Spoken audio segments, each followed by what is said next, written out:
Juste pour vous remercier d'être présent avec nous. Mais la parole est destinée aux chercheurs, aux experts, pour nous parler des thématiques que je viens de vous citer tout à l'heure.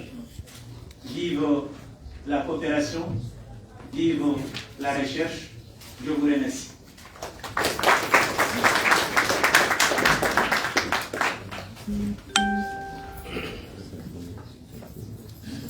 Bien, monsieur le recteur, on vous invite à nous dire un mot également.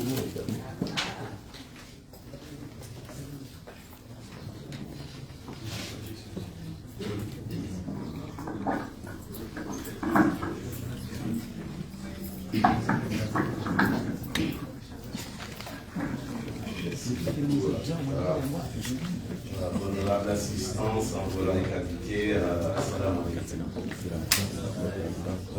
Je suis heureux de m'adresser à vous aujourd'hui pour partager notre engagement face à un problème qui concerne chacun d'entre nous, la pollution plastique dans nos océans. Chaque année, des millions de tonnes de déchets plastiques se retrouvent en mer. Ils viennent pour l'essentiel de nos activités quotidiennes à terre.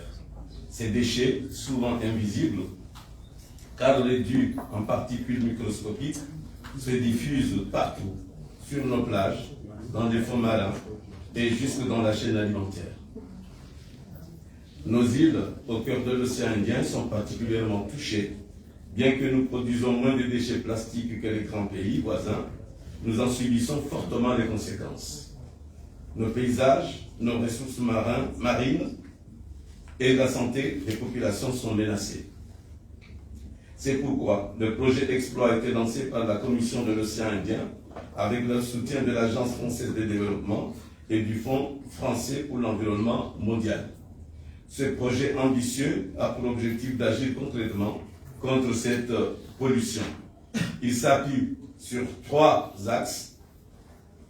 Mieux connaître l'ampleur et l'origine de la pollution plastique, sensibiliser et éduquer les citoyens pour changer les comportements, encourager le recyclage et les alternatives au plastique jetable afin de construire une économie plus respectueuse de l'environnement. Une campagne en mer menée avec le navire plastique Odyssée va permettre de collecter des informations précieuses sur les déchets plastiques présents autour de nos îles. Ces données serviront à mieux orienter les actions de prévention et de nettoyage. L'Université des Comores est un acteur essentiel du développement et s'inscrit pleinement dans le plan Comores émergent à l'horizon 2030. Par nos formations, nos recherches et nos projets, nous portons une grande responsabilité, celle d'accompagner la société vers un avenir plus durable et plus solidaire. Nous avons le devoir de former des citoyens engagés, capables d'inventer des solutions pour préserver nos ressources naturelles. Chers collègues et amis ici présents, la lutte contre la pollution plastique ne peut réussir sans l'implication de tous, institutions, entreprises, associations et chaque citoyen. C'est un changement de culture et de priorité que nous devons construire ensemble. Je remercie sincèrement tous les partenaires et toutes les équipes mobilisées autour de ce projet. C'est en nous unissant, c'est en unissant nos efforts que nous pourrons protéger nos océans, notre santé et celle des générations futures. Je vous remercie.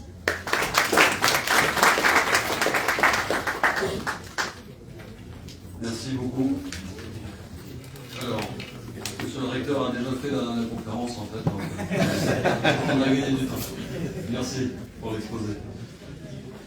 Excellence, monsieur Anthony Msovili de la Commission de l'océan Indien va nous dire un mot.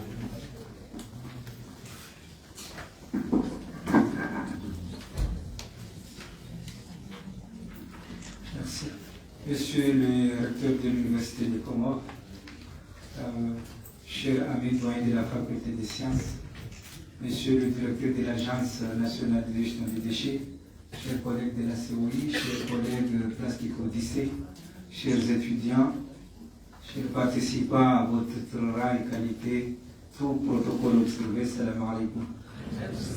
Je dirais que c'est vrai que le lecteur a tout dit ce qu'on devrait dire. Donc, naturellement, nous sommes là ce matin en ma qualité de chargé de mission auprès du secrétaire général de la COI, en charge de tout ce qui est transition énergétique, écologique, tourisme et migration. On se retrouve au Comores pour des escales du bateau Plastico-Odyssée. Comme ça a été dit, c'est un projet de la COI mis en œuvre par le secrétariat avec l'appui de l'assistance technique de Promal, où nous avons le coordinateur du projet ici présent, M. Jean-Marie, que je salue au passage. Et ce projet est financé, comme ça a été dit, par l'AFD et le FFM, une durée de 5 ans. Et là, nous sommes vraiment dans la phase de démarrage du projet. Donc, on est là parce que nous avons lancé la composante 1 à travers la COI, les États de la COI, à savoir l'Union des Comores, France Réunion, Madagascar, Maurice et Seychelles. Donc, au niveau de la composante 1 du projet Exploit, il y a ce volet, composante scientifique, où nous avons affrété le bateau Plastico-Odyssée pour faire le tour de l'océan Indien et jauger, voir l'impact du plastique dans nos eaux, en termes de récifs coralliens, en termes de mangroves, en termes de l'impact socio-économique. Tous ces volets sont associés à cette campagne. Donc, nous avons commencé par la Réunion, on est parti à Maurice, puis Madagascar, et puis au Seychelles, et le Comore, c'est le dernier escale. Donc cette escale combine entre scientifique et un volet sensibilisation. Et le volet scientifique, nous avons associé l'ensemble des universités de la sous-région, raison pour laquelle aujourd'hui on se retrouve ici avec la faculté des sciences, où nous avons embarqué des étudiants de la faculté dans le bateau pour justement partager des expériences avec les autres universités de la sous-région. C'est très important.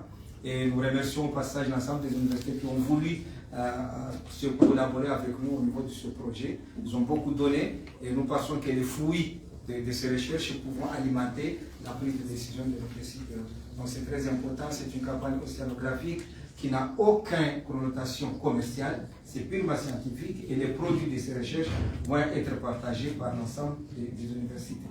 Donc on a commencé la campagne au niveau de Moélie, la semaine passée le bateau était à Moélie et le tour, maintenant le bateau est à la Grande Comore et après ça va riposter en juin pour finir. Mais là justement il y a plusieurs activités qui vont avec cette campagne. Il y a le volet scientifique où nous avons plongé les chercheurs, mais aussi il y a ce volet plaidoyer, sensibilisation, où on est réunis ici justement pour une table ronde avec les scientifiques, les universitaires, pour les informer de ce que nous sommes en train de faire et naturellement les impliquer encore plus sur la mise en œuvre du projet. Parce que nous sommes au début du projet, on a encore 2, 3, 4, 5 ans, voire 6 ans à travailler avec vous et il y a des étudiants de l'université qui sont bénéficiaires des bourses au niveau du projet et nous comptons beaucoup à travailler avec eux pour, disons, capitaliser ce que nous sommes en train de faire. Il y a un volet important au niveau de la sensibilisation aussi, où nous sommes appelés à impliquer les décideurs, où il y aura une conférence de lancement du projet au niveau national. Nous aurons la chance d'avoir le secrétaire de la COI avec le président de l'Union des Comores. Ça a été prévu le 2, mais pour des logistiques, ça sera le 7 juillet au Palais du Peuple. Et vous êtes tous invités à l'avance. C'est très important pour qu'on puisse capitaliser cela et voir comment est-ce qu'on pourrait ensemble avoir une île, les Comores de sans plastique, pourquoi pas. Je vais dire à titre d'exemple que Madagascar s'est lancé le défi, ils ont décrété l'île de Sainte-Marie comme étant, ils veulent aller à ce que Sainte-Marie soit une île sans plastique. Pourquoi ne pas prendre ce modèle au cas pour les Comores? Donc, à part le volet sensibilisation, le laboratoire Plastico-Odyssée, on va vous le dire tout à l'heure, c'est un laboratoire, c'est un bateau laboratoire. C'est-à-dire, il vient avec de l'expertise pour montrer aux entrepreneurs comment est-ce qu'on peut valoriser les déchets plastiques, qu'est-ce qu'on peut faire avec des tables, des bancs, des planches et toutes sortes d'objets qu'ils fabriquent à bord. Donc nous avons associé à cela, on va inviter les opérateurs économiques des Comores, de Moïse en juin. Donc une fois que le bateau sera hacké en juin, il y aura 3 jours de formation en lab qui va permettre aux opérateurs économiques justement d'être initiés à ces pratiques, à l'expertise des Plastico-Odyssée. Donc ça sera la semaine prochaine en juin. Toutefois, comme le bateau est là, on va essayer de faire le maximum possible avec, bien sûr, le calendrier de Plastico-Odyssée. On va essayer quand même de faire visiter les officiers au niveau de la Grande Comore qui puissent aller voir concrètement. Mais ça sera en juin où il y aura la possibilité de faire venir les étudiants, les élèves, les opérateurs économiques au niveau d'en juin, étant donné que les conditions d'accostage ne sont pas similaires partout ailleurs. Donc voilà, en quelque sorte, j'allais remercier vous tous de votre présence et nous espérons que ce n'est pas un début, mais nous vous appelons tous ensemble d'être collaboratifs et voir ensemble comment est-ce qu'on pourrait avoir des solutions globales pour aller de l'avant. Encore une fois, je vous remercie et je vous souhaite une bonne conférence. Merci Anthony. Ouais, on a fait déjà un très bon début d'escale et de campagne scientifique à Moïli la semaine passée. Donc on va continuer comme ça. Matelot Rousseau, si tu veux venir à la barre pour représenter la Plastic Odyssey de l'équipe. Voilà. Et nous parler un peu de ce que vous faites. Et ensuite, on va mettre une petite vidéo et puis on laissera la place aux scientifiques comme pour ici. Jean-Marie, bonjour à tous, merci pour l'accueil, on est ravis d'être aux Comores et d'être parmi vous.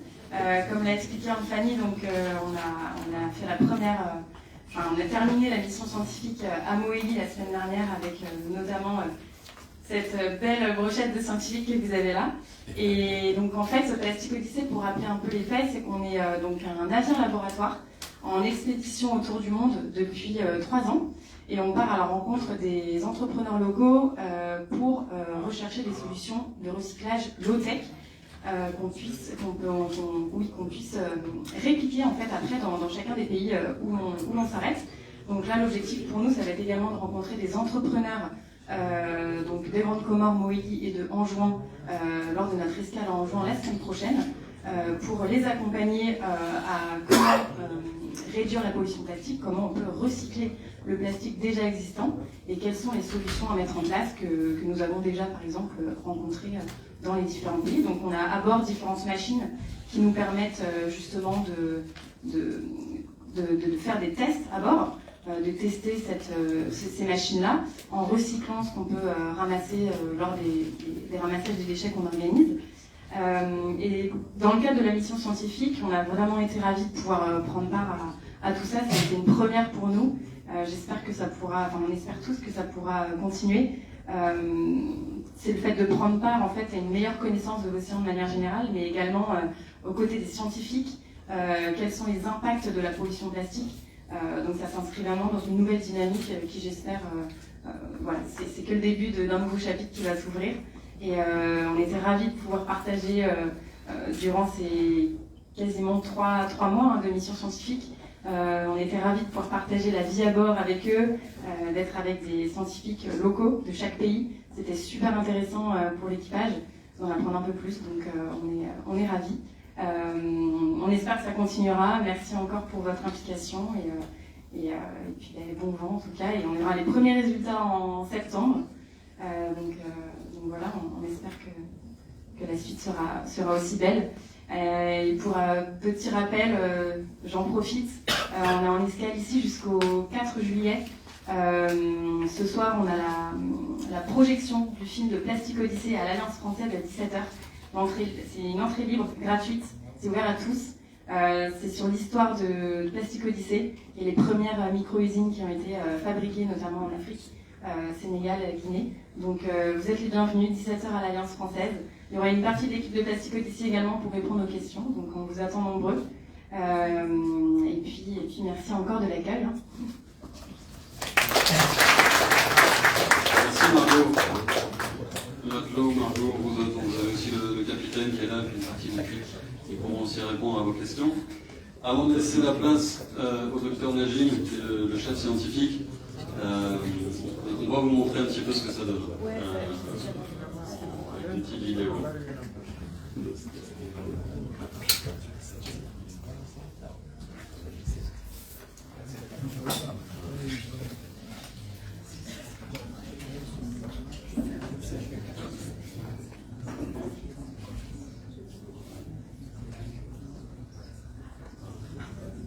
Ça marchait bien tout à l'heure.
COI. Allez, il y a la place au local de l'État, à notre chef scientifique, Dr Najri Mohamed de l'Université des Comores. Et on va te laisser faire un peu une introduction sur la problématique classique et puis la campagne d'Océano.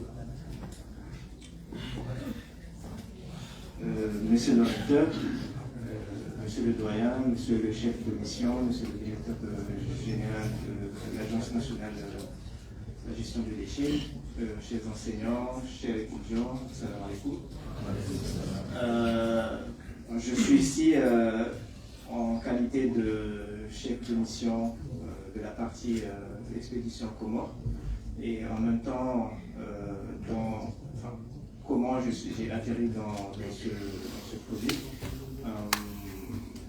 Il faut savoir que notre laboratoire Sciences marines et littorales, on a un volet sur le plastique d'une façon globale, suite à des questionnements que d'ailleurs mon cher collègue M. Alas fait partie qui est mathématicien, modélisateur. On s'est posé des questions après Covid, mais tous les masques que nous avons trouvés, qui sont jetés partout, toutes les bouteilles qui sont partout, on s'est posé la question, mais comment on pourrait résoudre scientifiquement ce genre de problème. Et on a commencé des petites recherches avec les étudiants de licence sur le macroplastique, parce qu'avec le micro c'est un peu difficile. Et par la suite, au niveau du master de gestion des ressources halieutiques, on a fait un test sur le microplastique au niveau des thons. Et il s'avère qu'avec le moyen que nous avons dans le labo, on a pu identifier certains types de microplastiques dans les intestins de thon et les branchies. Et du coup, avec la COI et l'équipe scientifique qui gère ça, l'IRD, il nous a contactés pour qu'on puisse être membre de ce programme. Et c'est la raison pour laquelle je suis membre du comité scientifique dans l'Explore. Et du coup, pour ne pas traîner, je vais expliquer un peu les différents axes de cette partie océanographique. Vous voyez qu'il y a à peu près 7 éléments. En premier, il y a la campagne la campagne océanographique. C'est un peu en anglais, mais on va essayer d'expliquer. Donc, ça a été dit tout à l'heure qu'il y a eu des scientifiques au niveau de la région, de la COI, qui ont monté à bord du bateau Plastique Odyssée. Ok, c'est mieux ça. Et du coup, parmi ces scientifiques que vous voyez là tous, ils vont présenter à chacune leur partie de travail. Et du coup, vous voyez les questions qui sont là, il y a où et quoi. Et donc, où on a décidé de travailler sur les zones côtières, mais en même temps au niveau hauturière, c'est-à-dire au large des océans, au niveau de l'océan Indien. Et donc, on a sélectionné 3 îles dans les États membres de la COI qui sont Sainte-Marie, Sainte-Marie à Madagascar, Mahé aux Seychelles et puis Moélie au Congo. Et au niveau de la zone hauturière, on a commencé le travail vers Maurice, de Maurice à Madagascar, Madagascar, Seychelles et puis Seychelles, Comores. Là où on a fini l'expédition scientifique. Et le poids, donc toutes ces thématiques que vous voyez, c'est des questions qu'on s'est posées et qu'on va essayer de trouver des réponses à ces questions, à savoir le fait de comprendre la concentration, bien la description et caractérisation des macroplastiques, aussi de comprendre un peu les dérives de ces plastiques entre les îles, en même temps voir un peu au niveau humain comment on peut déterminer ces impacts, à savoir les moteurs de production de plastique, où vient l'origine de d'où viennent ces plastiques que nous consommons, si j'ose dire.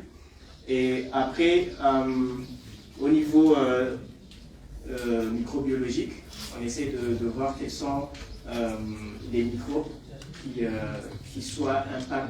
impactent la vie humaine, ou peut-être on pourrait comprendre qu'il y a une bactérie qui essaie de dégrader le plastique, qui sait, mais c'est en cours d'évaluation. Et après, il y a une partie sur la biodégradation des plastiques, dont je ne vais pas faire des détails, mais il y a des gens qui sont là qui vont expliquer tout ça. Et enfin, de comprendre un peu au niveau écotoxicologique, comprendre le taux de toxicité qui peut engendrer au niveau des humains. Et bon, je ne vais pas traiter, ça a été dit, l'expédition a commencé à La Réunion, qui fait partie de la COI, mais entre La Réunion et Maurice, il n'y a pas eu d'échantillonnage. Mais c'est à partir de Maurice, Madagascar, Seychelles et Comores qu'on a pu vraiment échantillonner ces plastiques.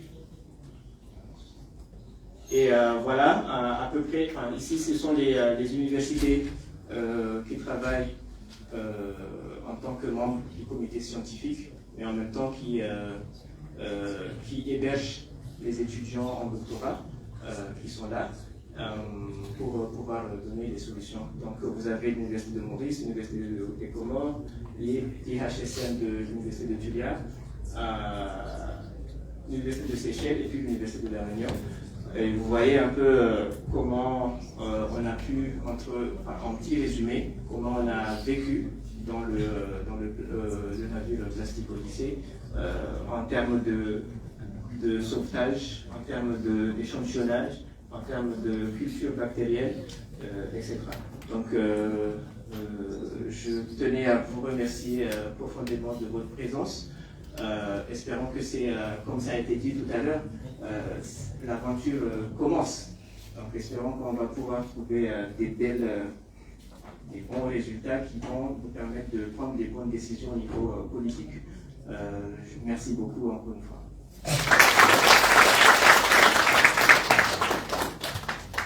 Merci Najib pour toute ton implication et vraiment c'est aussi grâce à toi qu'on a réussi cette belle campagne aux Comores et même dans les autres pays. Donc on a vraiment eu la chance de t'avoir et d'avoir ta présence aussi auprès des jeunes. Alors justement, honneur aux dames, et si Madame Asmouna Siti veut venir ici présenter ses recherches, elle va préparer une petite présentation et puis ensuite on laissera un petit temps de questions et on laissera la place aux autres scientifiques. Voilà.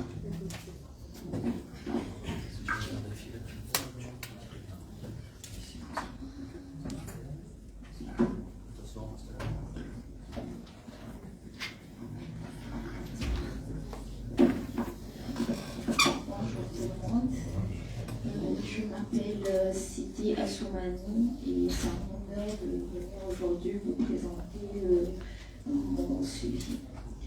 Mon sujet s'intitule Évaluation et modélisation de la pollution côtière par les macroplastiques. Ce sujet est co-proposé par Dr Abdelrahman Halassi Bakar et Dr Ahmed Mohamed Nachim.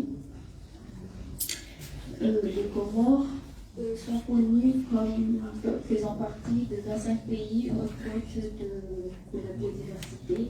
Et malheureusement, il se trouve qu'il est menacé par les déchets plastiques qui sont accumulés chaque jour. Et face à ce menace, il y a des impacts qui sont visibles sur l'environnement et aussi sur la population locale. Et on a constaté aussi qu'il y a une absence sur des études approfondies ici au Comores concernant les plastiques en général. Et notre objectif est de quantifier et caractériser les macroplastiques flottants qui se trouvent dans l'océan et faire une cartographie sur les zones d'accumulation de ces déchets et aussi faire une modélisation, une sorte d'algorithme afin de déterminer comment ces plastiques se déplacent entre eux. Nous avons sélectionné 3 sites d'études, un à Anjouan à Bengui, une autre à Ngazidja à Oromeni et une autre à Moueli, qui sont tous les 3 porteurs de 3 écosystèmes mangroves, plages et exutoires. Et aussi, on a collecté des échantillons lors du campagne dans le bateau Plastico-Odyssée, dans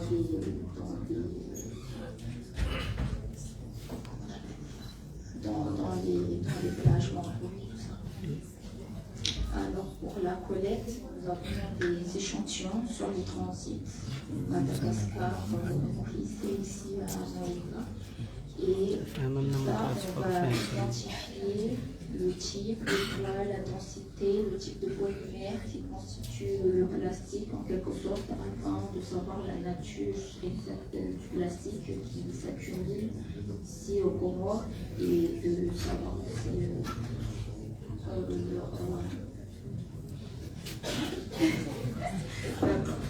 et aussi afin d'identifier tout ça pour avoir des résultats. Analyse des données, nous allons utiliser le logiciel R, le test ANOVA, pour avoir des résultats significatifs. Utiliser des algorithmes d'intelligence artificielle, le deep learning, afin de modéliser tout ça pour avoir un chemin de déplacement des macroplastiques. Et là, on a les partenaires qui directement sur le projet. Et là, les résultats obtenus, nous avons des résultats sur la composition et la dimension des macroplastiques obtenus dans les 3 sites du Ngazidja, Anjouan et Moueli, et lors de la campagne océanographique. On va aussi avoir les impacts sur les macros. Des impacts des macroplastiques dans les mangroves et aussi les dynamiques migratoires des océans. En conclusion, cette étude nous fournira des données de base sur la contamination et aussi dans l'échantillonnage pour les donner plus tard aux autorités concernées. Merci de votre attention.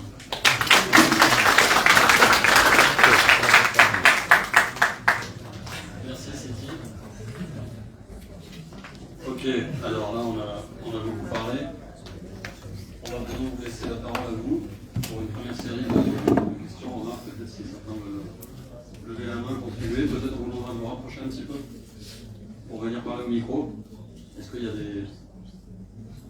des questions, des remarques dans la salle?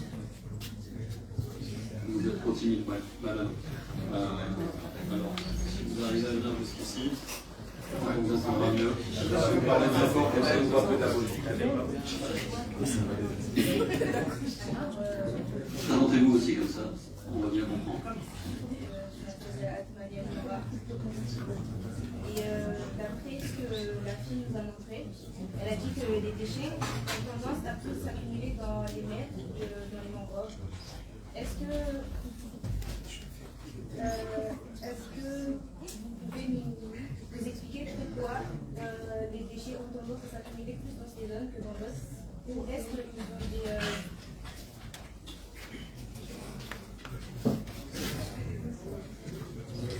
Alors...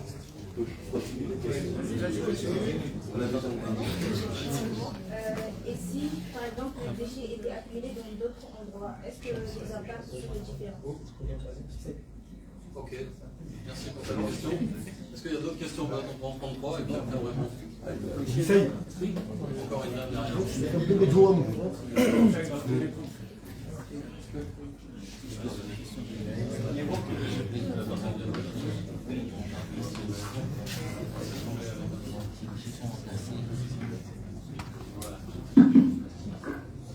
Bonjour tout le monde, je m'appelle Amina Mamadi, je suis une étudiante de faculté des sciences et techniques en master 2 de gestion de ressources halieutiques.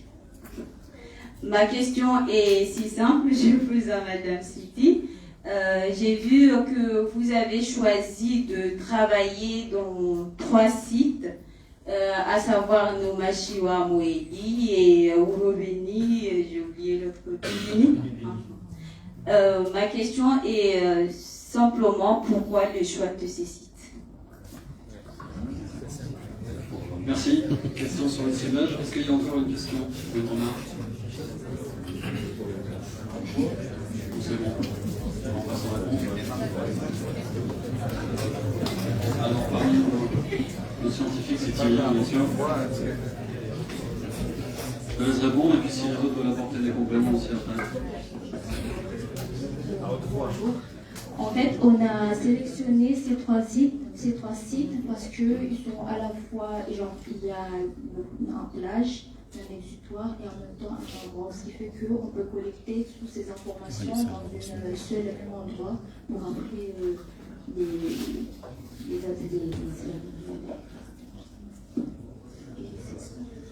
L'accumulation de plastique. Pourquoi dans les mangroves en particulier? Parce que normalement, les plastiques, des fois, ça dérive dans l'air et ça entre directement dans les mangroves et ça se bloque au niveau des racines, ce qui fait qu'il y a une accumulation beaucoup plus importante par rapport, par exemple, aux plages et dans les exutoires. Peut-être pour ajouter aussi, il y a aussi cette question de... Vous m'entendez? Il y a aussi cette question de courant entre les...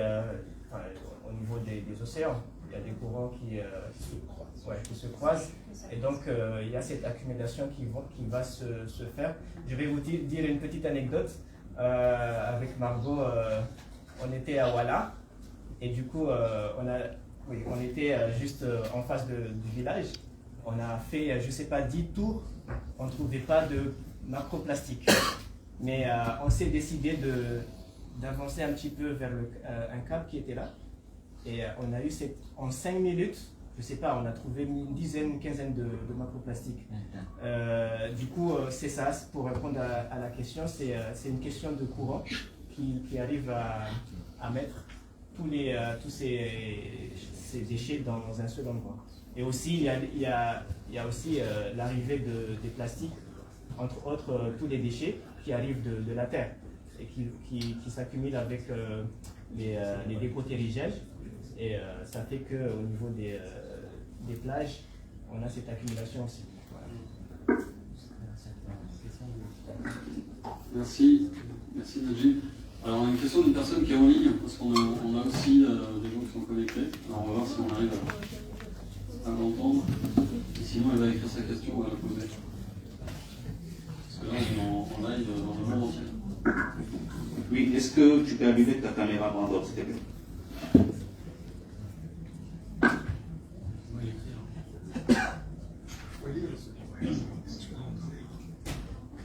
Moi je t'entends, c'est les autres qui t'entendent. Non, tu répètes. Sinon, tu poses la question et je la répète. Bonjour, merci pour cette initiative pour venir parler d'un sujet très préoccupant. Sans plus tarder, je voulais revenir sur une question que j'avais posée à mon ami Najib il y a 2-3 ans. Mais là, il n'y avait pas les réponses qu'il fallait, mais que voilà, c'était un gros défi. Je voulais savoir, est-ce que aujourd'hui vous avez réussi à identifier ou à déterminer la composition chimique exacte des micropolluants que vous avez échangés dans les zones que vous avez étudiées?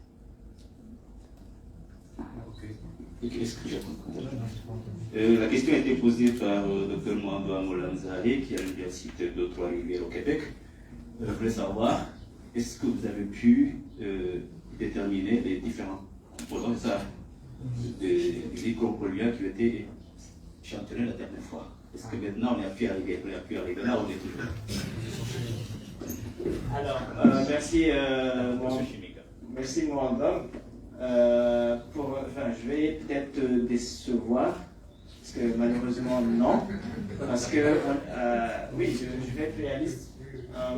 Actuellement, on a eu l'information au niveau de l'Agence nationale atomique que le matériel FTIR et tout le kit qui va avec est déjà arrivé aux Comores. Et maintenant, ça reste au PNUD de pouvoir dédouaner tout ça et nous envoyer à la fac des sciences. Donc c'est une question de temps, mais on espère dès que ça arrive qu'on puisse trouver une solution par rapport à ta question. Sinon, il y a d'autres étudiants scientifiques qui sont là. D'ailleurs, ils vont travailler sur le microplastique. Ils vont peut-être donner un petit élément de réponse parce que c'est eux qui est le début de travail. Et du coup, voilà. On espère d'ici septembre qu'on puisse avoir les premiers résultats de cette campagne. Et ça va être, j'espère, être publié dès que possible. Merci. C'est un GWTIR, c'est une machine en fait qui permet justement de scanner en fait le plastique et de connaître la composition de chaque déchet en fait qui aura été collecté. Et les camarades mauriciens d'ailleurs vont nous en parler tout à l'heure encore. Voilà. D'ailleurs, Chetan, si tu veux prendre la suite. Chetan Bounou, il est doctorant à l'Université de Maurice et il va nous présenter également ses sujets de recherche.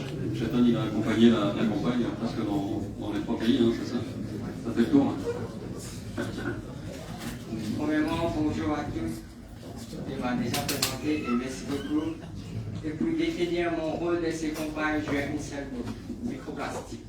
Et c'est quoi un microplastique? Pour définir en termes scientifiques et très simple, microplastique c'est un plastique, un particle plastique moins de 5 mm. Un particle plastique c'est moins de 5 mm, on classifie ça comme un microplastique. Et pour débuter la présentation, ça c'est mon terme de recherche. Contamination pour les microplastiques dans les 3 zones côtières, pas 3, mais je dis 3 médias. Mais ensuite, et notre objectif principal que j'ai posé mes questions avant de commencer, c'est voir les microplastiques, je prends la situation là, dans le mer, dans le sable, et je vois la situation, ça évolue, comment les microplastiques bougent, et on va les quantifier, les caractériser en topographie et en tout. Et là, ça, on a déjà présenté la campagne, notre site comme si on travaillait. Et maintenant, la méthodologie, je vais dire qu'est-ce que j'ai utilisé pour prendre les microplastiques. Du coup, vous allez voir, ça c'est un filet montable. Et à l'arrière, c'est un collecteur où on collecte tous les données, tous les microplastiques s'accumulent là-bas. Et les filets, on les traîne dans les surfaces pendant 2 heures de temps pour avoir une plus grande distance et pour avoir plus beaucoup de microplastiques.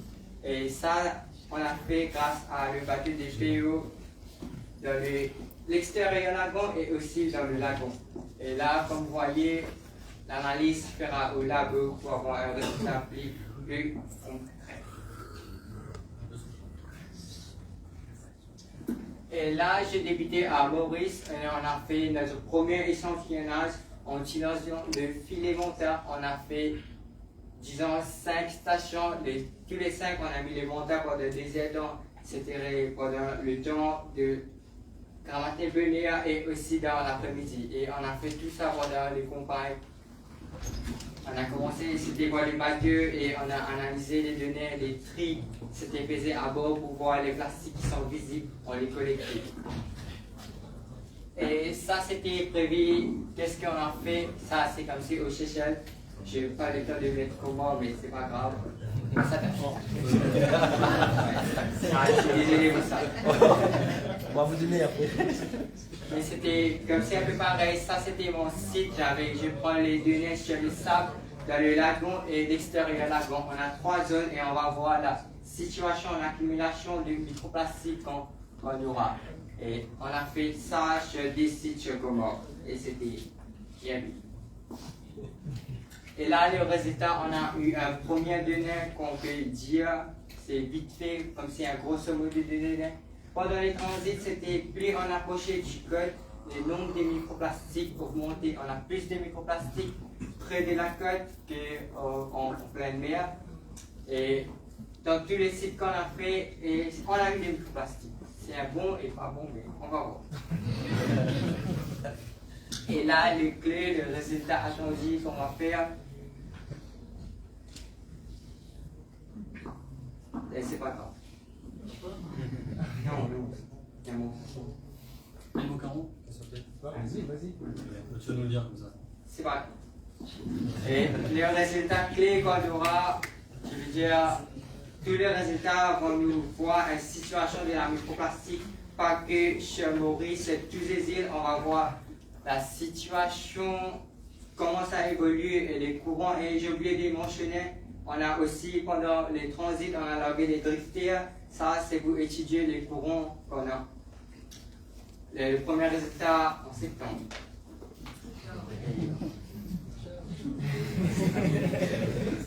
Et je ne veux pas prendre le temps et merci pour votre attention. Merci Chetan. Chetan, il travaille en anglais et il a fait l'effort de faire ça en français. Merci beaucoup et c'était très clair. Peut-être des questions, des remarques sur ce qu'a présenté Chetan. Allez, Je m'appelle Madame Biasman, journaliste à l'ICS. Ma question, est-ce que les plastiques de l'océan Indien deviennent uniquement des îles de l'océan Indien? Alors, ça c'est une des questions qu'on veut creuser justement dans notre campagne. Je vais vous montrer après quelques slides sur ça, quelques hypothèses de travail. Chetan, tu veux répondre aussi à ça? D'abord, peut-être on prend encore une ou deux questions, puis après je présente quelques hypothèses. Allez-y, madame.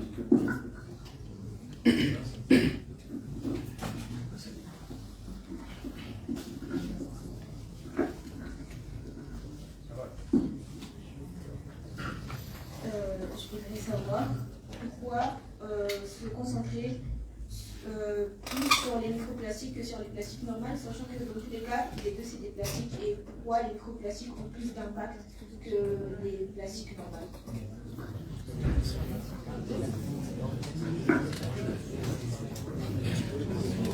Une dernière question? Non? Alors, je vais te dire la réponse. Question micro, après.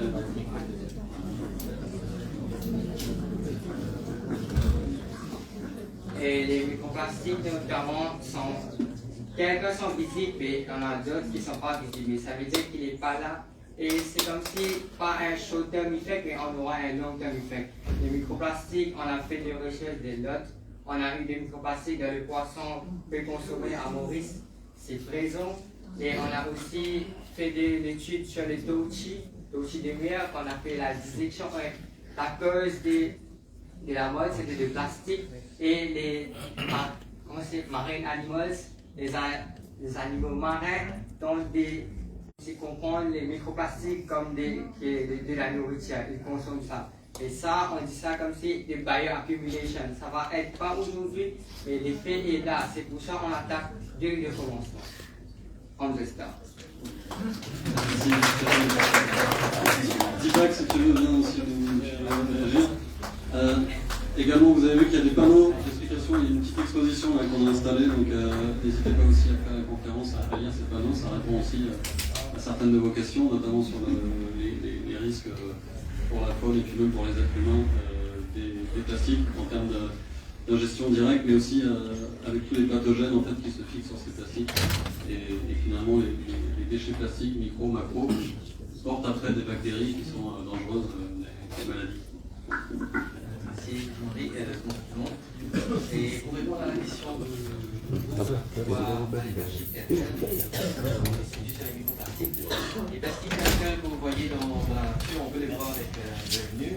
l'écosystème. Mais par contre, quand vous avez des plastiques qui sont dégradés dans l'écosystème, voilà, il vient avec des fragments très petits, qu'on appelle des microplastiques, de moins de millimètres, même des micromètres. Vous voyez pas avec les yeux. Donc maintenant, ça rentre dans le système alimentaire, ça dépend de l'extraction qui suit. Ça rentre dans le système alimentaire et de ce fait, vous avez ce qu'on appelle des accumulations dans les consommateurs. Donc plus vous montez en niveau en chaîne de consommation, plus vous avez des accumulations. Donc sous correction de la sécurité dans la vie, on sait que là, à l'heure actuelle, vous avez dans chaque humain, en termes de plastique, une coque à puce bancaire, une coque bancaire qui est présente dans votre corps. Et quand un petit enfant naît, il naît avec une petite cuillère déjà de taux de plastique dans son corps. Donc vous voyez l'impact. Donc on ne sait pas pourquoi, parce que c'est en micro. C'est d'ailleurs la raison laquelle on fait cette étude sur les microplastiques pour vous donner la réponse à quel est le taux de la pollution en termes de microplastiques dans les eaux marines, donc certainement dans les océans occidentaux, donc la région dont on étudie, pour vous donner la réponse au taux de la pollution qui est présente ici. Merci. Merci beaucoup. Merci Deepak, tu vas présenter aussi tes travaux tout à l'heure. Juste avant, je vais vous, voilà, pour illustrer un petit peu ce que disait notamment monsieur le recteur et puis Anthony Sohili au début dans les discours, et également Najib ensuite dans son introduction. Les déchets qu'on trouve dans l'océan Indien, dans les océans, c'est pas beaucoup des déchets issus de la pêche, c'est plutôt des déchets issus des villes, donc de la terre en fait. Hein. Les déchets ils sont produits dans les villes, ensuite ils sont transportés par le vent, par l'eau, par les réseaux d'assainissement, etc., dans les rivières, et puis ils se retrouvent dans les océans. Il y a aussi toutes les activités littorales, comme le tourisme, les pique-niques le week-end à la plage, etc. Ça produit aussi du déchet. Et ensuite ça rentre dans le cycle naturel.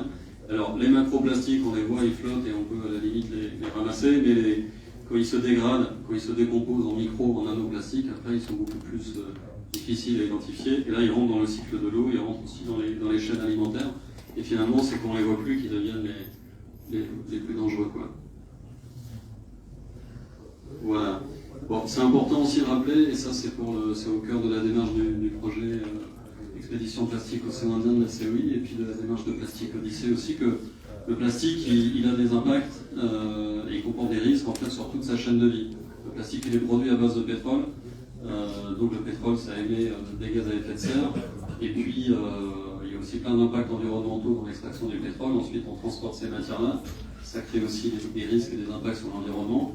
Et puis ensuite, l'objet il est transformé, on y ajoute souvent pas mal de produits chimiques, d'additifs pour le transformer ensuite en emballage ou en objet du quotidien. Et puis on le retrouve dans la nature, plus ou moins traité. Et donc c'est pour ça qu'il faut gérer la pollution plastique sur l'ensemble du cycle de vie. Et bien sûr, il faut collecter les déchets, les recycler, mais le meilleur déchet finalement c'est celui qu'on ne produit pas. Donc il faut essayer de réduire aussi notre consommation d'objets plastiques au quotidien. Voilà, donc c'est ce qu'on appelle refuser, c'est-à-dire quand vous allez à la boutique et qu'on vous propose de mettre un sachet plastique autour d'une bouteille d'eau, bon, vous refusez. Et puis peut-être que pas acheter des petites bouteilles d'eau qu'on consomme et qu'on jette, ou des sachets d'eau, mais peut-être revenir à l'usage de la gourde ou de choses comme ça qu'on peut réutiliser. Et puis enfin, voilà, pour le déchet plastique qu'on ne peut pas éviter, et ben là on va essayer d'aller sur le recyclage. C'est ce qu'on appelle l'économie circulaire. Dans l'océan Indien, on a ces pollutions plastiques. On est finalement dans le triste palmarès des pollutions, on est deuxième après le Pacifique. Hein. Donc on sait qu'on a un certain volume de pollution, même si il faut encore qu'on affine, qu'on approfondisse la connaissance. On a un niveau important de pollution. Tout ça, ce sont des extrapolations qui sont faites notamment à partir des chiffres de production dans les différents pays riverains. Et puis, pour revenir à la question d'où viennent ces plastiques, on a quelques hypothèses de travail. notamment à partir d'études qui ont été faites, comme on le disait tout à l'heure, de dissection de tortues marines échouées ou de dissection de poissons. On a aussi ce qu'on appelle des marqueurs, c'est-à-dire par exemple on trouve des bouchons de bouteilles d'eau qui sont produits en Asie, c'est des marques qu'on ne trouve pas ici sur le marché comorien, mauricien, donc on sait que ça vient de loin.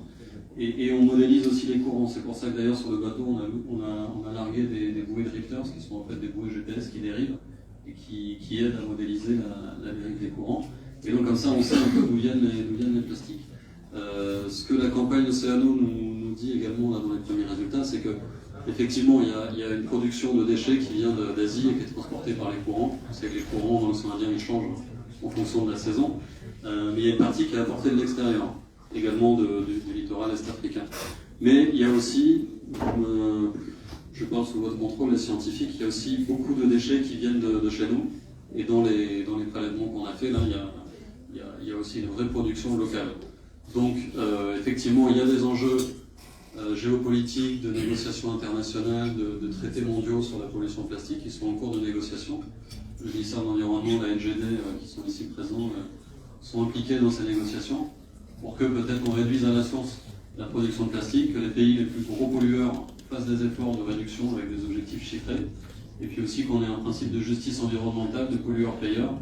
Celui qui produit beaucoup de déchets doit peut-être compenser en finançant des pays comme nous qui subissent en fait les impacts. Donc ça, ce sont des enjeux au niveau international et il faut en tenir compte, mais au niveau local aussi, il faut après prendre aussi nos responsabilités et se dire que voilà, c'est pas uniquement la faute des autres, on produit aussi nous beaucoup de la pollution au niveau local qui impacte ensuite nos chaînes alimentaires, notre économie, notre environnement, nos paysages, notre santé. Donc on doit jouer ici sur le niveau, nous au quotidien dans notre mode de vie, et puis au niveau national aussi, et là aussi le ministère ici développe des cadres de loi, des politiques publiques pour réduire et développer des services publics aussi de collecte de recyclage. Voilà ce que je voulais vous dire, petit aparté. Et puis, on va revenir aux présentations avec Deepak, si tu veux, justement, comme tu étais déjà lancé. Je vais nous présenter aussi tes travaux de recherche. Donc Deepak, il est ingénieur de recherche auprès de l'université de Maurice. Alors il travaille au laboratoire, mais il travaille aussi sur le terrain. Il nous a montré ses talents d'homme de terrain et de marin. Voilà, donc à toi. Merci Jean-Raphaël. Bonjour et salam alaikum. C'est un immense plaisir et honneur que je suis là pour vous présenter le thème de mon projet qui est sur la pollution plastique et la biodégradation qui se passe dans les mangroves des océans Indiens occidentaux. Donc pour mieux comprendre pourquoi les mangroves, c'est parce que les mangroves sont des écosystèmes très sensibles. Pourquoi sensibles? C'est parce que c'est à la base de la chaîne alimentaire marine. Donc il y a nourrice des poissons, bien prendre des œufs là-bas. Il y a aussi des crustacés. Donc tout, c'est un départ de la chaîne alimentaire marine. Mais toutefois, les mangroves sont très critiques. Elles sont affectées par les pollutions plastiques qui sont dues à des pollutions, à des fautes de valorisation côtière et aussi les déchets qu'on jette dans l'écosystème. Voilà.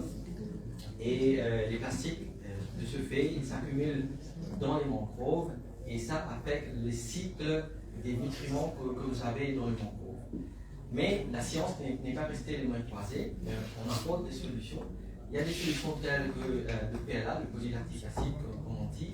C'est les plastiques biodégradables qu'on est en train d'introduire dans les marchés comme substitut des plastiques pétrolières.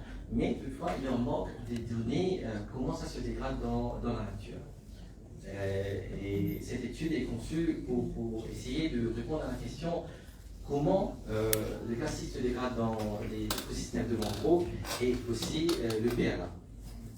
Et comme je dis, c'est principalement ciblé pour l'océan Indien occidental.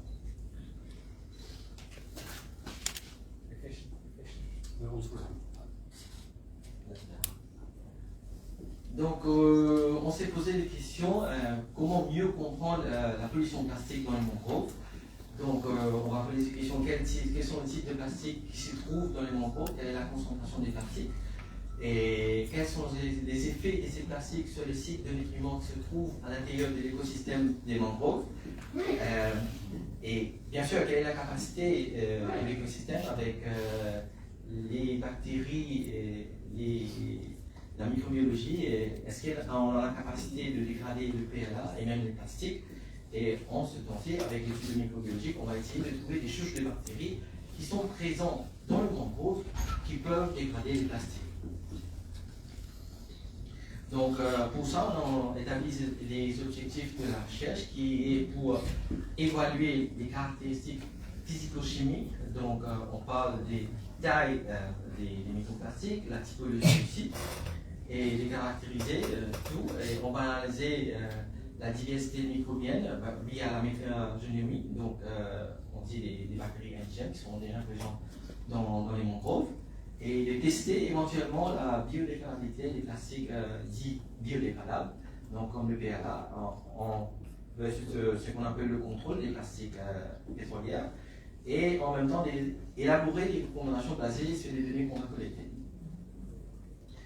Donc, je m'excuse, c'est déplacé un petit peu. Donc, pour faire l'étude, donc on a mis ça, c'était mis sur place avec l'aide de l'équipe de Plastique Odyssée, que je remercie d'ailleurs. Donc on a mis des labos à notre disposition dans le bateau, et en même temps on a fait une sacrée équipe pour pouvoir échantillonner les mangroves, les eaux et les sédiments de mangroves, et puis on a fait quelques analyses phytochimiques dans le bateau, sur le labo, et des analyses microplastiques dans les microscopes.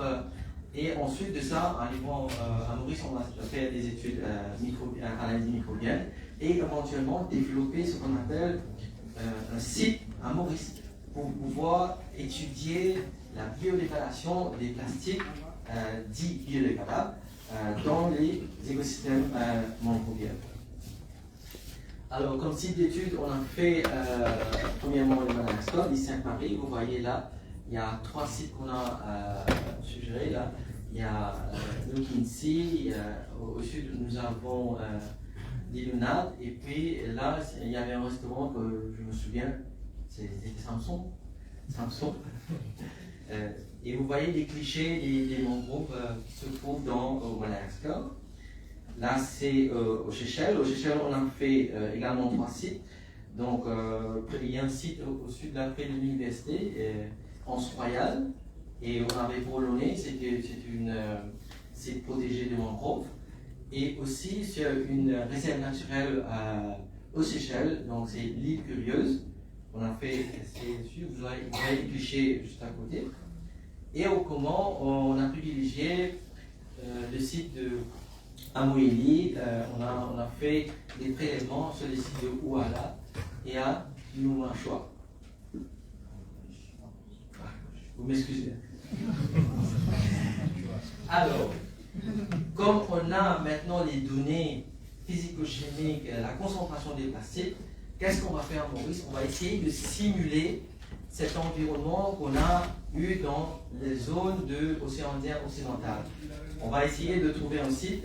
Le site privilégié à Maurice, c'est à Poudre d'Or. Vous avez les photos des mangroves. On va essayer de mettre les plastiques dans ces écosystèmes pour étudier la biodégradation des PLA, et aussi avec le contrôle des plastiques de sources pétrolières.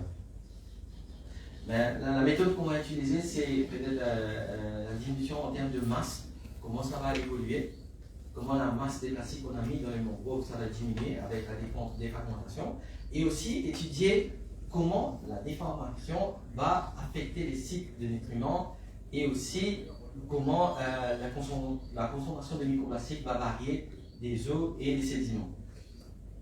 Alors la carte théorique qu'on va utiliser, c'est plutôt en résumé l'interaction entre pollution microplastique, plastique, les cycles biologiques, biochimiques et la biodiversité microbienne qui prévalent dans les écosystèmes, avec une hypothèse bien sûr qu'il y a certaines microbes qui existent dans l'écosystème de mangroves qui ont la capacité de dégrader ces plastiques.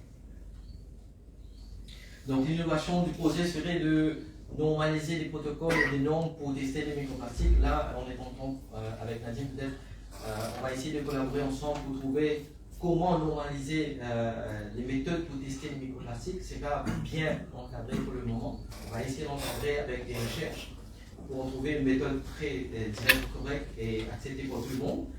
Et on va essayer, c'est une étude première dans l'océan Indien occidental qui va être faite pour étudier la microbiologie et la biodégradation dans les mangroves. Et aussi, on va faire l'application du plastique dans le bioindicateur qui est le PLA. Et en même temps qu'on va avoir ces données, on va essayer de collaborer pour les données environnementales, pour la gestion des écosystèmes. Alors, comme résultat attendu, vous allez avoir la cartographie pour la pollution des plastiques dans la région qu'on est en train d'étudier, ce qui est l'océan Indien occidental, la profil de l'écologie et la microbiologie, la dégradation de PLA, est-ce qu'on a des sources de bactéries présentes dans le mangrove, et en même temps une meilleure compréhension de la façon dont la plastique se dégrade dans les mangroves. Voilà quelques résultats. Là, vous voyez, c'est une image qu'on a fait avec le microscope. C'est une magnification de 1200 fois. Là, vous voyez, c'est une microplastique qu'on a collectée, je pense, c'est dans les transits de Madagascar vers Seychelles. On a collecté, c'était une microplastique au large. On a vu sur le microscope. Là, comme vous voyez, il y a ce qu'on appelle un plastifère. Donc, c'est une colonie de macro-organismes qui sont là, présents sur les plastiques. Et vous voyez, ils s'agglomèrent dans les plastiques. Et en même temps, peut-être, je dis peut-être, on va avoir des bactéries qui se trouvent à l'intérieur. Donc, c'est ça l'étude, de trouver si on a des souches de bactéries à l'intérieur qui est en train de dégrader les plastiques et comment ça va se faire avec les plastiques biodégradables. Et aussi, j'ai eu le temps éventuellement de mettre les résultats que j'ai eu au Comores à Moélie. Et malheureusement, je veux vous dire qu'il y a des microplastiques présents dans les eaux de Comores. Là, comme vous voyez en haut à gauche, encerclé, vous avez des fragments de plastique. Là, on peut identifier. En haut à droite, vous avez, là ce sont des fibres, à droite ce sont des fragments, et à gauche vous voyez des longues fibres et des fragments aussi des microplastiques qui s'y trouvent, et en bas à droite il y a des fibres, des microplastiques. Ça, ce sont les échantillons qu'on a pris à Ouala et à Limache. Donc voilà un petit peu l'aperçu de l'étude que je fais sur les mangroves. Je vous remercie. Comment dire en comorienne,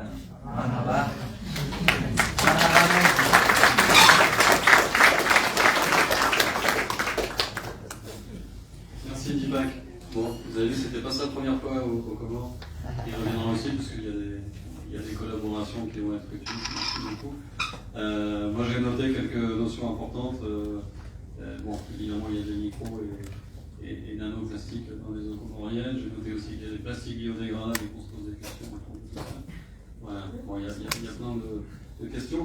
Peut-être avant que ma batterie ne lâche, je vais inviter Mino à faire sa présentation à la suite, et puis ensuite on va prendre les questions et les réponses au cours de ces...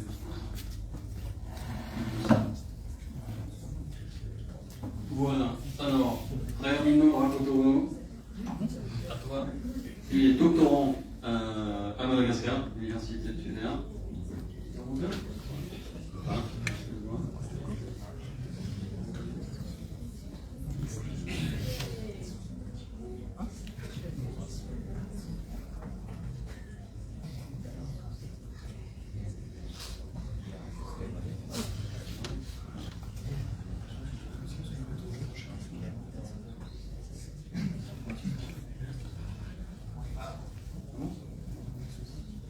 Ok, on va faire comme ça.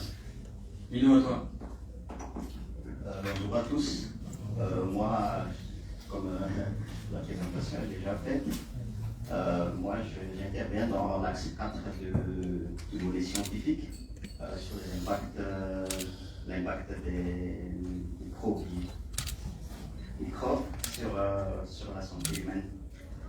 Et comme le manque d'une slide là, mais je vais faire à droite. Actuellement, on déverse environ 8 millions de tonnes de plastique dans les océans. Et quand ils se retrouvent dans l'eau, qui sont colonisés ensuite par les micro-organismes et d'autres pour former la plastisphère. Et on a déjà eu quelques résultats à Mada. On a trouvé qu'il y a des pathogènes qui sont hébergés sur ces plastiques, sur ces macroplastiques. Mais là, la question de mon étude, c'est de voir qu'est-ce qui se passe quand les plastiques sont échoués, c'est-à-dire dérivés par les courants et qui s'échouent dans des plages. Du côté de la microbiologie. Et oui, comme il y a un changement de conditions environnementaux dans l'eau et puis dans la plage, il y a une différence entre les bactéries qui se retrouvent sur les surfaces des plastiques vont subir cet choc. Donc, on va voir dans ce travaux est-ce qu'il en a, est-ce qu'ils vont réussir à survivre à ces changements, la viabilité, est-ce qu'elles seront virulentes, est-ce qu'elles seront antibiorésistantes, c'est-à-dire pourraient avoir des capacités à développer des résistances par rapport au traitement antibiotique habituel, ou est-ce qu'elles vont persister à leur ADN pour transférer après.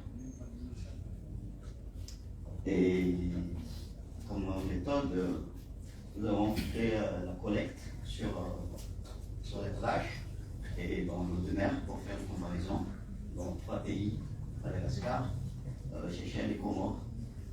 Et puis on a détaché, on a mis en culture la microbiome des macroplastiques et on les remet sur des milieux sélectifs.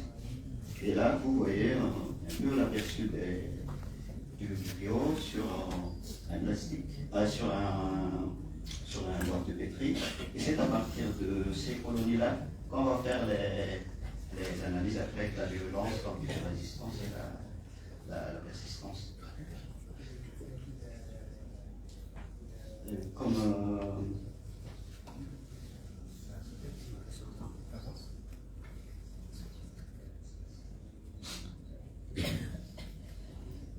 résultat attendu, on a la viabilité, c'est-à-dire la capacité de se développer face à ces changements de conditions. Là, on a déjà répondu, il y a eu des manipes à bord, ils sont viables sur les macroplastiques. Il nous reste à savoir, est-ce qu'elles seront virulentes ou est-ce qu'elles seront antibiorésistantes. Tout ça pour...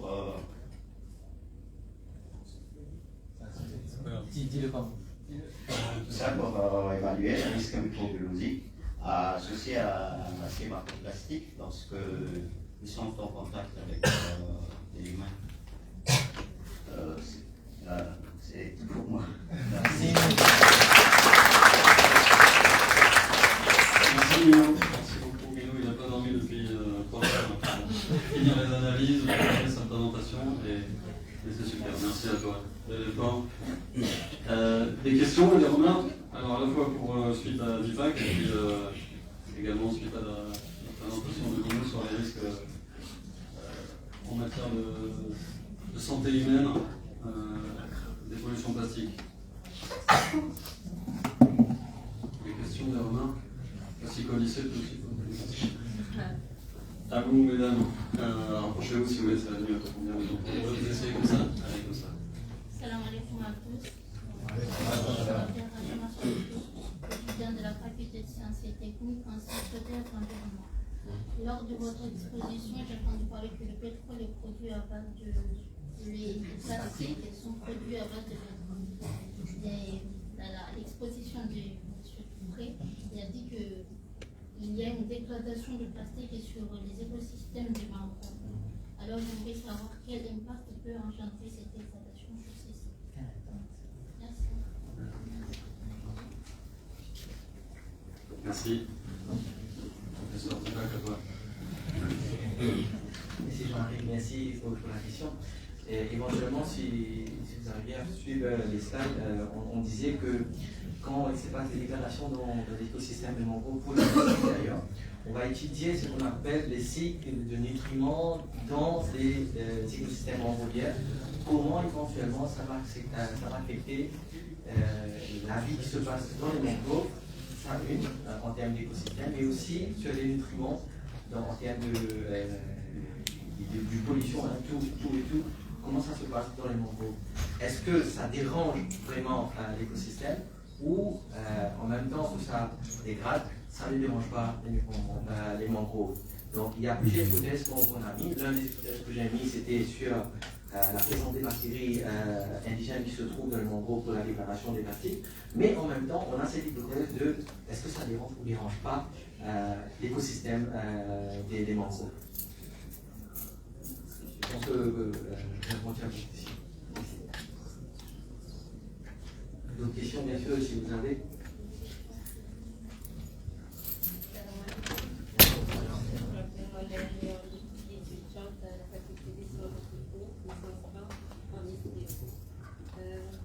Sachant que le problème de production de plastique ne date pas d'hier, la question est la suivante. Le plastique est-il indispensable pour la vie humaine?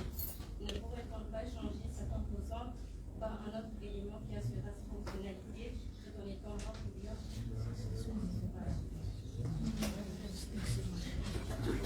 Alors, la question, c'est pour bien que tout le monde ait entendu, c'est est-ce que le plastique est un élément indispensable dans notre quotidien? On pourrait le remplacer finalement par quelque chose, sur la question des alternatives. Peut-être là que le Plastic Odyssey va répondre un peu sur les alternatives au plastique. Est-ce qu'on peut se passer du plastique au quotidien? Après votre tour du monde, c'est quoi la conclusion? Est-ce que vous avez vu qui peut...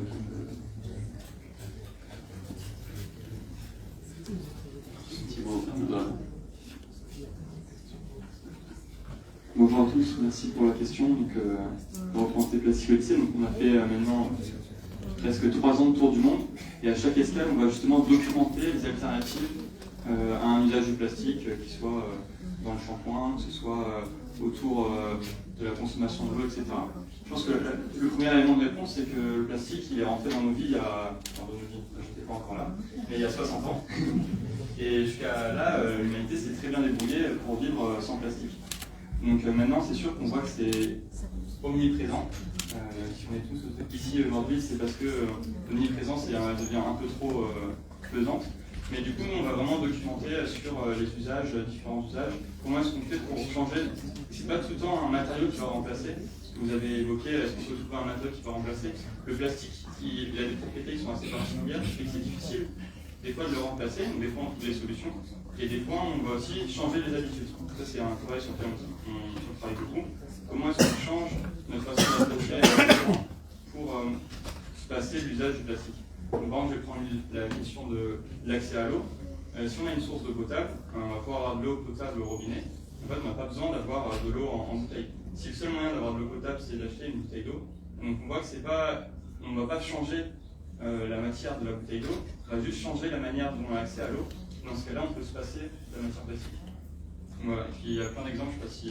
pas si Par exemple, on va avoir aussi l'exemple du polystyrène. Vous voyez ce plastique qui se dégrade, les petites bouillies blanches.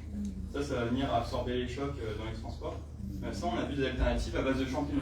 Là, contrairement à ce que j'en évoquais avant, c'est un changement d'habitude. Là, on change le matériau. On va avoir cette même capacité qui va avoir beaucoup de volume pour peu de poids, qui va amortir les chocs. Et c'est biodégradable parce que c'est un champignon. Voilà, donc on a un peu deux façades de travail là-dessus. Mais c'est un gros travail que la COI vise aussi, il me semble, sur l'ensemble du problème. Ouais, merci beaucoup. Peut-être c'est important aussi de rappeler, ils sont un peu modestes, ils ne le disent pas, mais Plastic Odyssey, c'est un bateau quasiment sans plastique.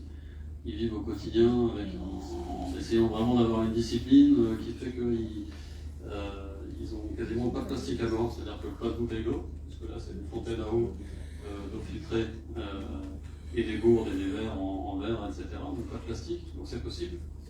La nourriture, ils ne vont pas l'acheter au supermarché avec plein d'emballages dessus et dans des sachets plastiques, mais ils vont avec leur sac pas en plastique, acheté en vrac au marché. Donc ça aussi, ça permet de réduire beaucoup leur impact pollution plastique.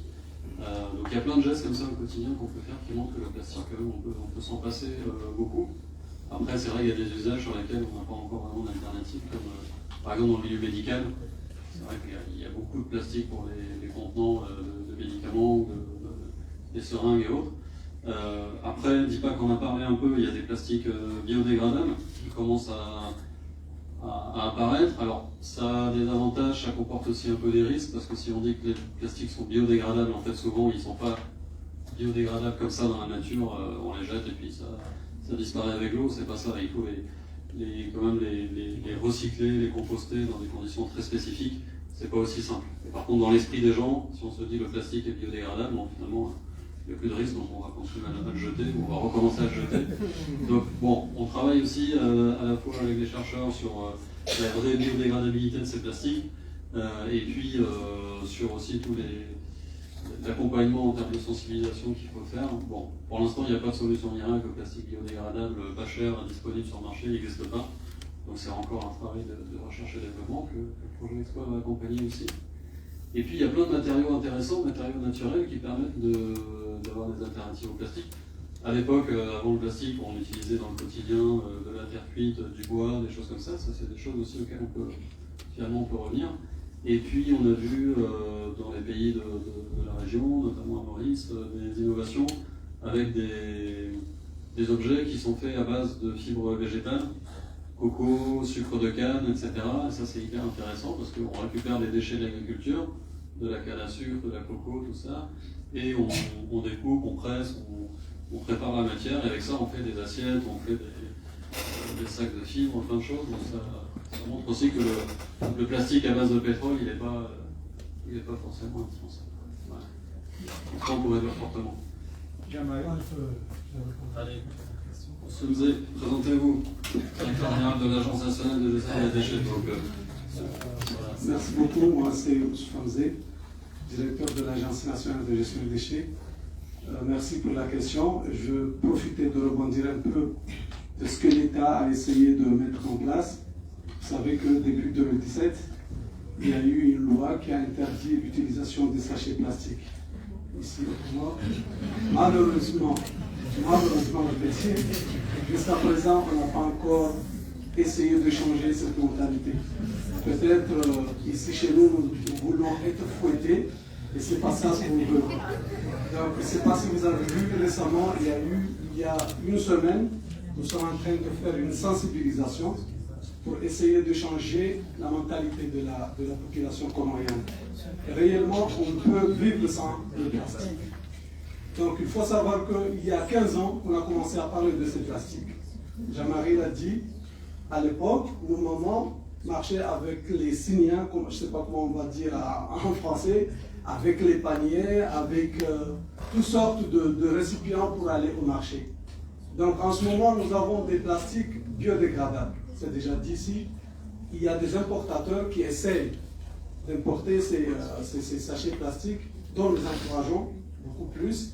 Et aussi, il y a des méthodes qu'on peut changer. Tout d'abord, il faut changer la mentalité. C'est ça ce qui est important.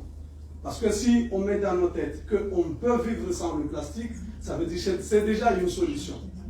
Donc il ne faut pas attendre l'État, que voilà, c'est l'État qui va imposer, même si on impose. Dans la loi, il y a des sanctions, il y a des textes d'application qui sont en cours. Mais dans un mois, si on n'arrive pas à changer notre mentalité, on sera obligé d'utiliser la loi, on va fouetter les gens. Donc, il y a des sanctions. Ce n'est pas le gouvernement, ça je vais mettre l'éclaircissement là-dessus. Ça, c'est une loi qui a été déjà votée par le Parlement. Et le Parlement, c'est nous, la population. Parce que c'est la population qui a voté les députés, n'est-ce pas? Donc, et c'est une proposition de loi. Ce n'est pas le gouvernement qui a proposé la loi, mais c'est l'Assemblée qui a proposé la loi. Et bien sûr, le président a accepté de promulguer la loi. Ça veut dire que nous, la population, on doit être capable de changer notre mentalité. Vous avez vu les impacts déjà dans notre santé. Qu'est-ce que nous attendons? On attend qui pour nous dire que voilà, on peut vivre sans le plastique pour être en bonne santé? On attend qui pour nous dire que voilà, on peut vivre sans le plastique pour avoir un environnement sain? Donc ça veut dire que maintenant, depuis qu'on va sortir d'ici, il faut mettre nous dans nos têtes qui sont ici dans cette conférence, que voilà, on peut vivre sans le plastique, et à partir de là, on va essayer de changer notre mentalité. Merci beaucoup.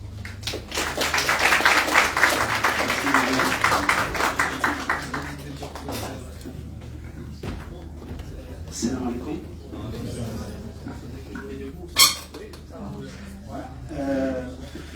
Je suis venu un peu tard, mais j'ai un peu lu l'objectif de cet atelier. Mais j'aimerais tout simplement proposer. Présentez-vous. Moi, c'est le Dr Montert. Je suis enseignant universitaire, ce qui est très important. Et puis secrétaire général du gouvernement du Gazitia. Moi, j'ai une toute petite question, une contribution. La question est la suivante. Vous êtes une équipe de chercheurs. On est à quel niveau les Comores en termes de plastique? Rouge, vert, orange. C'est très important de le savoir, parce que c'est très important. Rouge. L'obsession de rouge, là, ça y est, un problème déjà. Donc, je veux justement savoir, en termes de recherche, ce que vous comprenez faire avec l'équipe de recherche Comores, on est à quel niveau actuellement? Parce que c'est très important, si je pose cette question, c'est pas par hasard. Secondo, je pense qu'il est beau, bien sûr, de sensibiliser le milieu universitaire. Moi, je suis universitaire, je comprends de quoi il s'agit. Mais il est important, il y a aussi un programme que vous devrez mener lors de vos passages dans ces océans, surtout dans l'océan Indien, d'avoir des rencontres directes avec les autorités. Parce que les autorités, parfois, on peut passer, moi je suis passé, je me suis donné la peine de venir ici, écouter, mais ce n'est pas tout le monde qui va prendre acte. Mais par contre, si la sonnette d'alarme provient d'une équipe collégiale provenant d'ici et d'ailleurs, ça donne un impact. Je pense que c'est beau de sensibiliser les universitaires. Ils sont là pour ça. Ils essaient de nous interpeller, de s'interroger pour apporter les vraies solutions ou des solutions alternatives.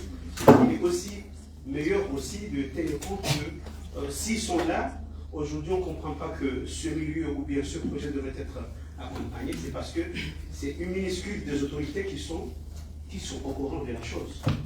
Bon, mobilisez-les aussi. Moi je dis vous, hein, vous exactement, mobilisez-les et montrez on est à quel niveau, parce qu'on est dans un milieu qui est, comment dirais-je, à risque. Et avec encore l'augmentation de ces plastiques, c'est aussi plus que risque. Donc vous devez tenir compte de ça. Moi je recommande que le niveau universitaire, c'est le niveau du haut sommet. Vous êtes d'accord avec moi? Mais on a une génération actuelle, on a une génération future. Mais cela n'est-il pas possible aujourd'hui, avec votre équipe de recherche, d'avoir des éléments éducatifs, parce que c'est une question d'éducation. Il faut commencer par Internet. Il faut qu'ils comprennent vraiment l'impact de ce problème dans leur avenir. Parce que nous le vivons actuellement. Mais quelles sont les alternatives en tant qu'équipe de recherche? Pouvez-vous recommander lors de votre passage au Comores pour que le milieu éducatif ou de l'éducation, que je profite de l'occasion de vous inviter à prendre part aujourd'hui à l'Assemblée nationale sur les assises nationales sur l'éducation. Je pense que peut-être ça serait l'occasion de profiter d'une façon ou d'une autre de proposer quelque chose. Merci.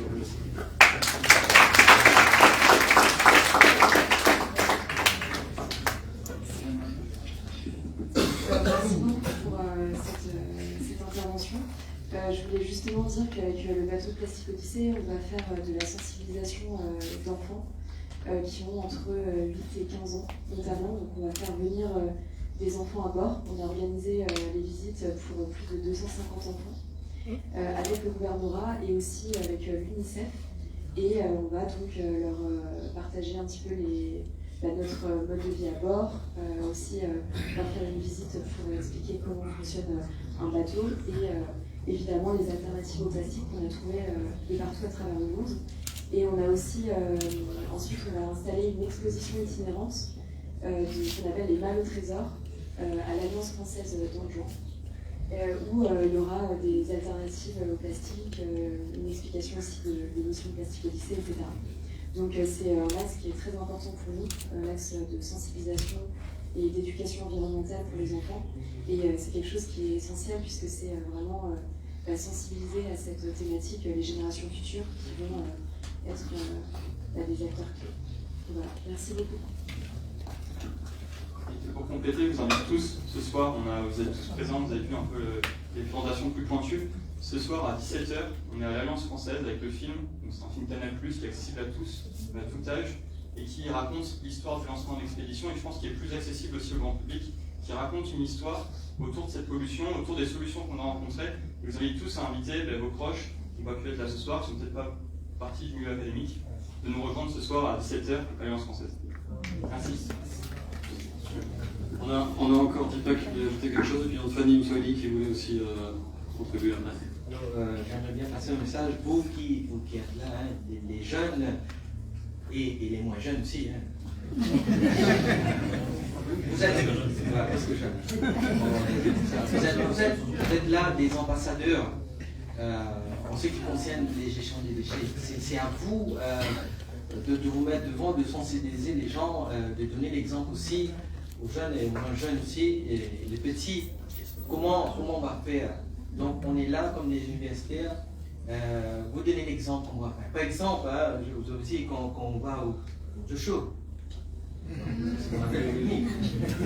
fait des mabawa, hein. Comment on gère les déchets? Donc pour répondre à la question, quel est l'état de pollution au Comores?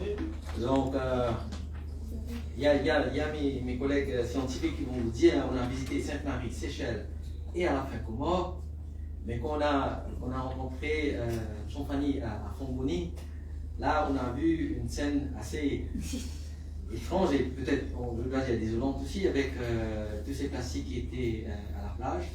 Donc pour ne pas vous dire, il y a une pollution plastique assez conséquente qui est catastrophique. Dis le mot. Je n'ose pas. Mais il y a des facettes aussi qui se propre aussi, mais il y a la pollution qui existe, M. Anthony, désolé de dire comme ça. Hein. Mais c'est à vous, les ambassadeurs, de faire comme ça, hein, de développer une manière propre à vous. C'est vous qui donnez l'exemple. Commencez par vous, on va dire là, non, c'est maintenant.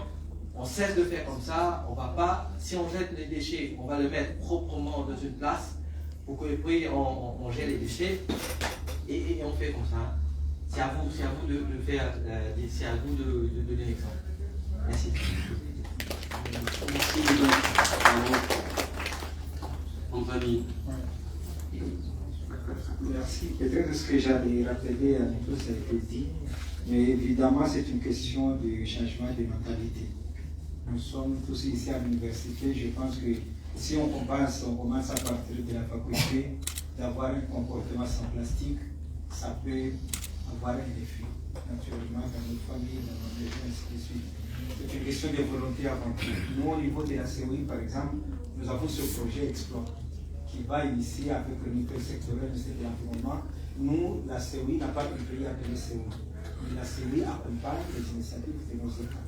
Si dans le projet Explore aujourd'hui, on a affrété le bateau pour mener cette campagne au Comores, c'est parce que les autorités comoriennes l'ont voulu.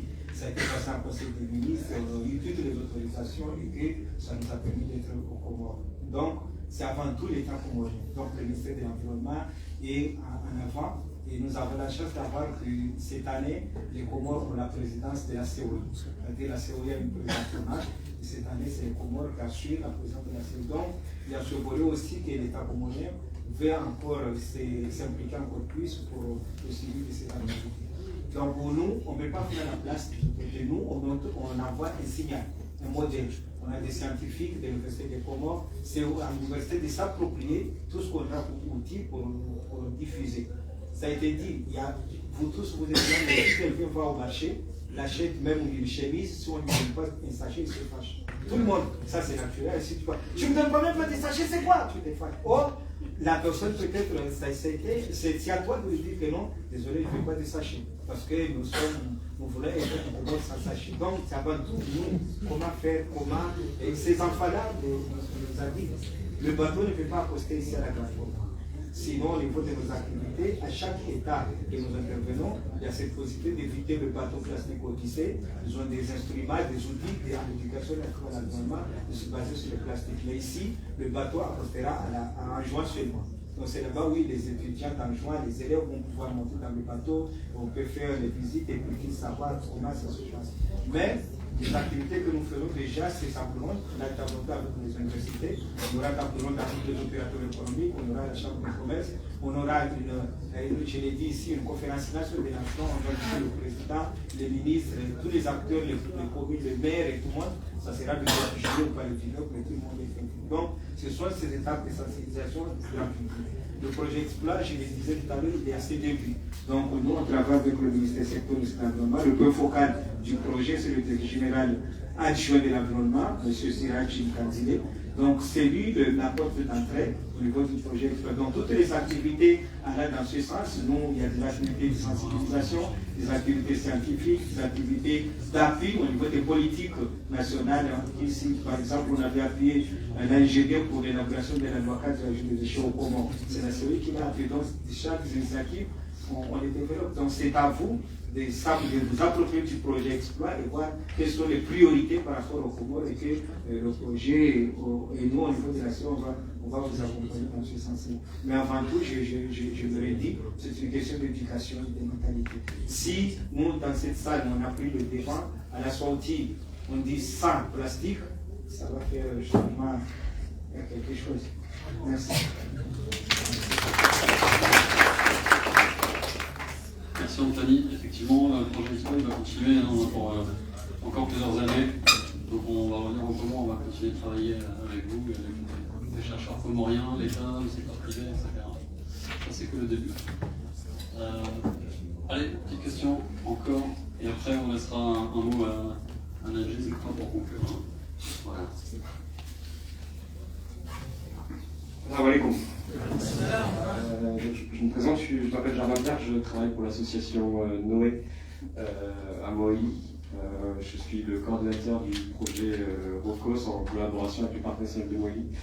Et le projet ROCOS, c'est un projet de conservation, préservation des écosystèmes marins et côtiers et des espèces marines. On a beaucoup parlé de microplastiques dans l'alimentation, dans les interactions aussi avec l'être humain, sur la santé. Est-ce qu'il y a des axes d'études dans le projet Exploit, dans le projet, dans les missions de plastique odyssée, sur tout ce qui est des interactions avec les écosystèmes comme les récifs coralliens, les herbiers, le développement, on voit aussi sur leur développement, sur parfois même leur résilience sur certaines parties. S'il y a certains récifs coralliens qui sont plus résilients dans certaines régions du monde, sur voilà, passe au microplastique, voire même au macroplastique, parce que les macroplastiques aussi ont une influence sur les écosystèmes marins. Est-ce que ça fait partie des axes d'études de ce projet ou c'est plutôt orienté surtout alimentation, santé publique? Merci. Merci. Alors sur Expo, il n'y a pas un axe scientifique spécifique sur la question du milieu corallien ou autre. Par contre, c'est des choses évidemment qui seront étudiées aussi. Je dis pas qu'on en a parlé avec les mangroves, etc. Je te laisserai compléter. Par contre, il y a aussi plein de synergies avec d'autres projets de recherche de la COI et autres. Donc effectivement, on va continuer aussi à nourrir ces échanges. Et puis, important de dire qu'on a aussi de la recherche en sciences sociales et notamment sur la socio-anthropologie, la manière dont les gens se représentent le risque. Ça c'est important. Et puis également une composante en économie, macroéconomie, économie politique, pour comprendre, modéliser en fait les impacts économiques des pollutions plastiques, et puis modéliser les différents scénarios de politique publique. Voilà, si on interdit justement le plastique à usage unique dans un pays, qu'est-ce que ça a comme impact positif pour l'environnement et aussi peut-être moins positif pour certains acteurs économiques qui du coup deviennent des forces de résistance, etc. Donc ça c'est l'axe économie, et donc tout ça se nourrit aussi entre les sciences naturelles et sciences sociales, sciences humaines. Voilà, on aura d'autres conférences scientifiques aussi sur ces sujets-là dans les années qui viennent, et Najim est membre du comité scientifique du projet, donc les chercheurs se réunissent aussi régulièrement pour travailler sur tout ça. Voilà. Peut-être Zipa, que tu voulais dire quelque chose sur l'impact environnemental, c'est bon ? Tout est bien dit. Ok, super. On va devoir conclure, parce que le temps passe. Vous avez encore des questions ? Anthony voulait dire un mot, et puis après on va devoir conclure, parce que le programme est chargé. Avant de conclure, j'allais profiter de cette occasion pour vous annoncer qu'au niveau du projet Exploit, il y a le volet appui aux opérateurs économiques. C'est-à-dire qu'on va lancer un appel à projet pour accompagner les opérateurs économiques de l'ensemble des États de la COI. Donc oui, il y a une possibilité qu'ils soumettent un projet à hauteur de 50 millions d'euros qu'on pourra financer, et puis il y aura une contrepartie bien sûr de l'entreprise. On va appuyer principalement les acteurs économiques du secteur privé, justement avec la formation qu'il y aura en juin sur les opérateurs économiques, on va les initier, et même au niveau des associations de groupements, ils peuvent voir comment est-ce qu'ils peuvent soumettre un projet qui va dans le sens de la valorisation des déchets ou des plastiques pour voir comment on pourrait les financer. Donc l'appel sera lancé dans les mois. La formation en juin, c'est nous, il y a la comment ? Oui, on a bien dit que le bateau accostera en juin. Et la formation se fera au niveau du bateau. Donc on va inviter des opérateurs économiques de la Grande Comore, de Mali et d'Abidjan pour aller en juin pour se faire. C'est le projet qui prend en charge, et c'est les opérateurs économiques qui définissent déjà les participants qui ont le minimum de connaissances sur ce que nous sommes en train de faire. Donc déjà, ce travail s'est fait, et il y aura des opérateurs économiques de la Grande Comore, il y aura du Mali et la formation. Merci. Et il y aura d'autres formations aussi avec Exploit à venir, et puis voilà, des programmes d'incubation aussi, c'est ça, des programmes de sensibilisation au milieu scolaire qui viennent avec le départ du bateau. Et peut-être qu'ils vont revenir aussi, hein, il faut les encourager à revenir avec un bon accueil pendant 2 semaines. Après, ils vont revenir, peut-être qu'ils vont rester même dans Peut-être pour finir, monsieur le SG, monsieur le doyen, monsieur le directeur, monsieur le chargé de mission, chers enseignants, membres, chers collègues, chers étudiants, nous tenons réellement à vous remercier pour tout ce qui est arrivé dans ce programme. Et je voulais dire un mot de remerciement auprès du gouvernement des Comores, principalement le ministère de l'Environnement chargé du tourisme, plus particulièrement la direction nationale, l'Agence nationale de gestion de déchets, parce que sans eux, on ne pourrait pas faire cette campagne ici au Comores. Et je suis désolé, monsieur le directeur, le fait que je vous ai mis la pression d'avoir toutes les autorisations avant que le bateau arrive, avant que les scientifiques me demandent, parce qu'ils n'arrêtaient pas de me dire mais ils sont où le permis d'exploitation, ils sont où le permis de protocole de Nagoya et tout ça. Et heureusement que vous avez fait un grand pas. Et encore une fois, merci à l'équipe INRAP, parce que c'est eux qui nous ont donné le permis d'exploitation. On n'aura pas de problème pour envoyer des échantillons au plus de détails de ce que nous avons dit tout à l'heure. Le monde dernier, je tenais à remercier Plastic Odyssey de nous avoir accueillis dans leur joli navire. On a eu vraiment une belle aventure avec eux, et j'espère que on va rester en contact permanent.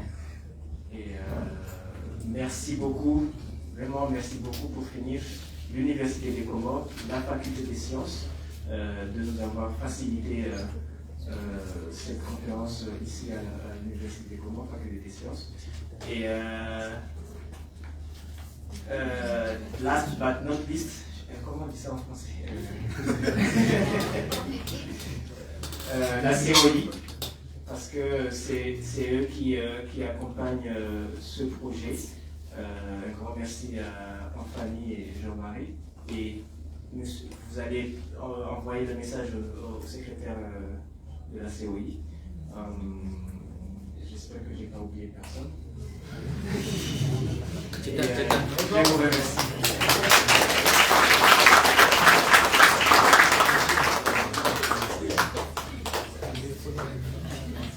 On va faire la photo de Fanny. Ah oui, on va prendre notre ami devant. Merci. Merci, on se retrouve la prochaine semaine. On se revoit.